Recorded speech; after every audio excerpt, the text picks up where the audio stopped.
Spectacular Spider-Man is a show loved and adored by a huge amount of people, me included. Since it was recently added to UK Netflix, I've binged through the whole show in just a few days, and I loved every second of it. Now, Spider-Man has had a huge amount of interpretations over the years, some much better than others, but Spider-Man at its core originated as a hero that was fundamentally different to all other heroes at the time. When Stan Lee created Spider-Man for the Amazing Fantasy comic book, Spider-Man was originally turned down because of the many reasons it didn't work with traditional superheroes at the time. He had people problems, his hero life made him lose friends. Spider-Man wasn't the same escapist fantasy as Superman or the Fantastic Four. I mean, his superpower was that he could do what spiders can, and like 90% of people hate spiders. Like, so many people hate spiders.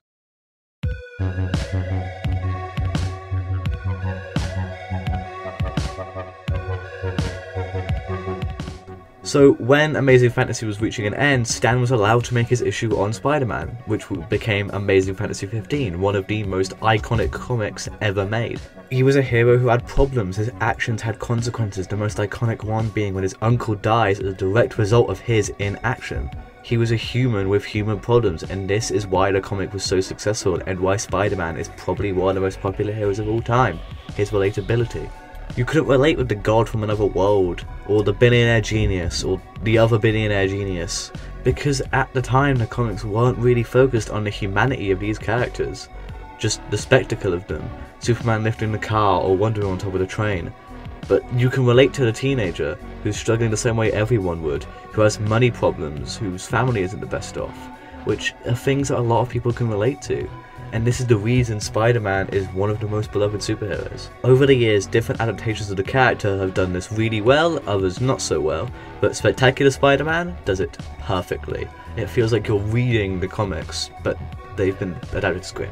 In the show, a step forward for Spidey feels like a step back for Peter, because being Spider-Man is both a blessing where you can help save people, but also a curse. It gets in the way of friends and family. He loses his friends. It makes him concerned to a point where in the beginning of season 1, Aunt May gives Peter a 9 PM curfew because of how late he gets back home. He wants to help people, but by doing so, it gets in the way.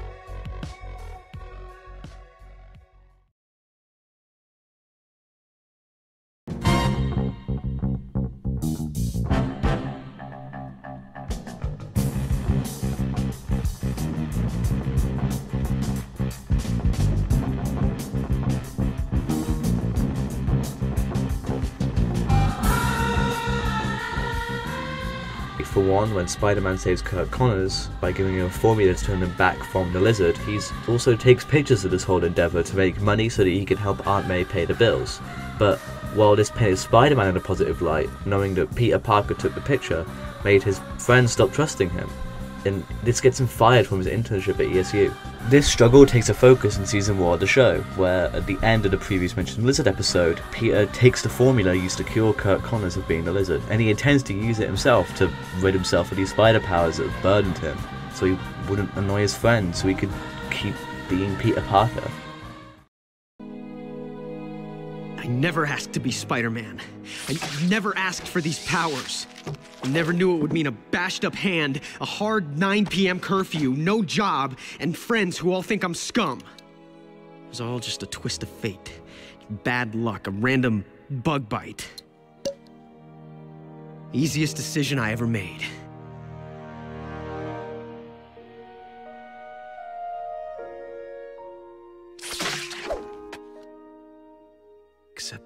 Except I saved him.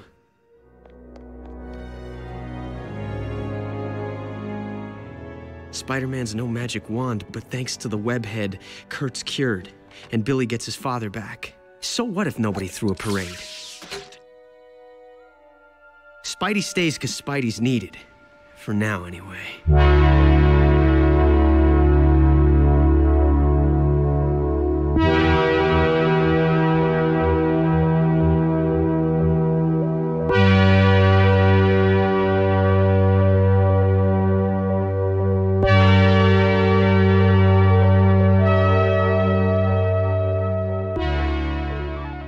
Eventually, at the end of the season, he realises that Spider-Man will always be needed, but this still gets in the way of his relationship with his friends later down the line. But Peter Parker recognises that that's the price he's going to have to pay to be Spider-Man and to keep saving people. This is expounded upon in the second season of the show, where Peter has to balance dating Liz Anand with being Spider-Man. And while she's originally okay with him missing dates with her, Peter and Liz eventually discover that Peter actually likes Gwen, so in the finale, Peter decides to cut it off with Liz to be with Gwen. And Gwen originally agrees to cut it off with Harry, even if that doesn't actually turn out too well. But more on that later. Another thing this show does fantastically is every single smaller character. For one, it's heavily implied that Captain George Stacy knows that Peter is Spider-Man. He covers with Peter when he disappears, and also in the show gives a talk on secret identities as well. The highlights of the show, in my opinion, it's one of my favourite scenes. I once thought his whole masked vigilante thing was problematic, but I've come to realize that if Spider-Man's true identity was revealed, everyone he cared about would be in constant danger. Maybe a man in a mask doesn't have something to hide, but something to protect.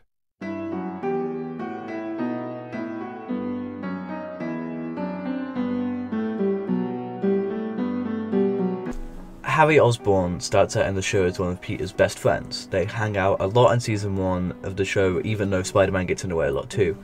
However, due to the rather toxic relationship Harry has with his father, Norman Osborn, he starts to take this experimental drug called Globulin Green. This drug enhances his strength and speed and helps him to join a school football team. Although Harry only does this to impress his father, it's revealed that taking this drug causes Harry to black out, and as Gwen discovers. Eventually Norman finds out about this and sends Harry off to Europe to get better, and when he comes back, he begins to date Gwen.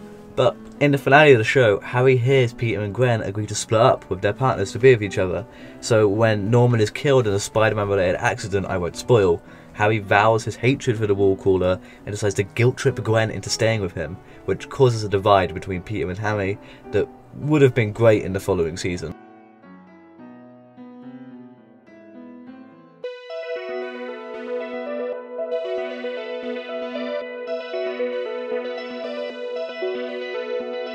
Eddie Brock is portrayed in the show differently than Harry, but still portrayed as Peter's friend even though he's a few years older than Peter, working with Dr. Kirk Collins and his wife at a university near Peter's high school. The show starts out with them being great friends as Peter and Gwen get an internship at ESU, but this turns sour for a bit after the lizard incident. When the symbiote arrives on John Jameson's spaceship, Kirk Collins is the one who studies it, but Spider-Man ends up getting infected with the symbiote after an incident with Black Cat. And after a whole series of the show with Peter in the black suit, he decides to destroy it, knowing how evil it is.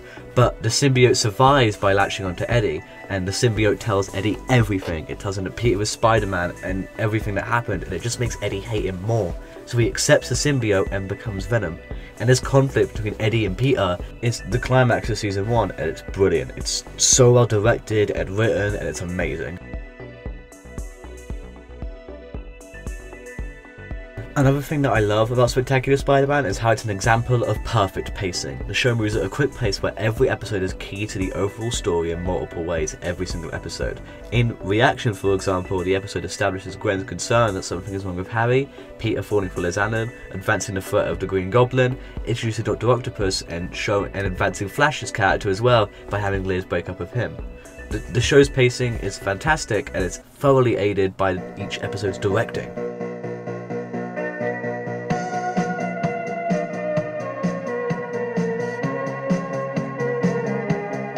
This show is directed brilliantly, especially in the department of fight scenes. Fights are always fast and gripping, and it's very clear that the people working on these scenes knew exactly what they were doing. A great example of this is Gangland, which is my favourite episode of the show. The episode revolves around the conflict between the big villains of the show up to this point: Silvermane, Tombstone, and Dr. Octopus. They fight due to reasons I won't spoil, and the fight that breaks out between the three is eventually intervened by Spider-Man.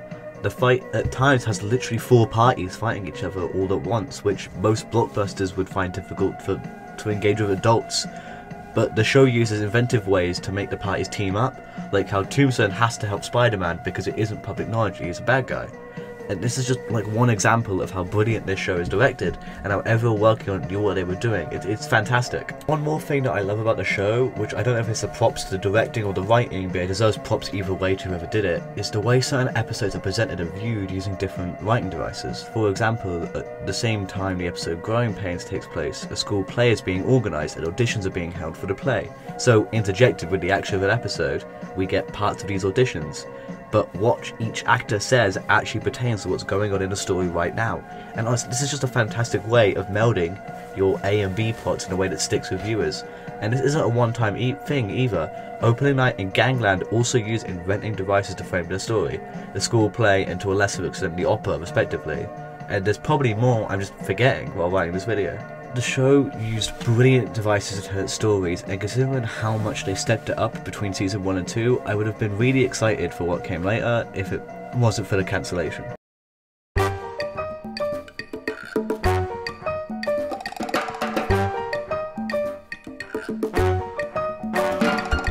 It's pretty common knowledge to those who at least saw the show that during the production of the second season of Spectacular Spider-Man, Sony had money troubles and ended up selling the TV rights for Spider-Man shows to Disney. But still, Sony and Disney worked out a contract where if the second season of Spectacular Spider-Man was to do well on Disney's own channel Disney XD, then they would fund a third season and get it made. But the show was written to be a much linear, much less serialized story, and anyone who hadn't seen the show on any other channels before wouldn't understand what was going on. So it's no surprise it didn't do well, and Disney cancelled it and moved on to create their own Spider-Man shows like Ultimate Spider-Man, which have been worse. Spectacular Spider-Man was originally going to have 5 seasons. Season 3 would have focused on the Hobgoblin and the Scorpion, likely in a similar way to the way Season 1 focused on Green Goblin and Venom. A few DVD movies were planned that would have tied directly into the story, but if the DVD movies didn't get made, they would integrate the story into the following season. One of them focused on the summer vacation where Peter would have to face a lizard again in Florida, like in the comics, and this would have likely expounded on the cliffhanger of Season 2. And although it's looking like it won't happen since it's been 12 years since the show ended, and would have to be a partnership with Sony and Disney, well, that's more likely to happen than ever before with the partnership they have for the movies and Disney Plus being a really good place that the show would be. Just because it's more likely than ever, it's still very unlikely, and Disney seems content on making their own Spider-Man shows. And that's fine, I'm happy with what we got, even though it is fun to dream. So, is the show watching 12 years later? Hell yes. This is still one of my favourite shows ever, and it's a brilliant Spider-Man show at that. So if you like the character or any kind of superhero stuff in general, check it out. Hey, thanks for watching this video. I decided to take a bit of a break from uploading so I could work out my style, and because I really wasn't happy with what I was putting out before, but I'm genuinely happy with how this video is at least sounding. I haven't edited it while I'm recording this, but I really hope you enjoyed it. I'm sorry it took so long, and I hope it was worth the wait too. Have a brilliant 2021, everyone.